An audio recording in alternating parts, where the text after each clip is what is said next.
સમાચાર ખેડામાંથી માતરના મહેલજમાં gentle agro ઇન્ડસ્ટ્રીઝમાં દરોડા પાડવામાં આવ્યા। પુરવઠા અધિકારી અને મામલતદારે દરોડાની કાર્યવાહી કરી 283 ટન ચોખા, 63 ટન ઘઉં અને 34 ટન બાજરી સીઝ કરાઈ। સરકારી અનાજના શંકાસ્પદ જથ્થાને સીઝ કરવામાં આવ્યો। ગોડાઉનમાં ચોખા, ઘઉં અને બાજરીના સ્ટોકનું પત્ર ના મળ્યું। અધિકારીઓએ પંચનામું કરીને અનાજનો સ્ટોક સીઝ કર્યો। અનાજનો જથ્થો સરકારી છે કે નહીં તેની તપાસ હાથ ધરાઈ છે।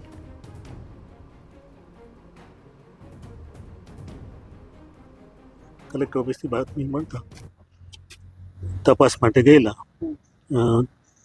અને ત્યાં જે જથ્થો છે અનાજનો એની ચકાસણી કરેલી।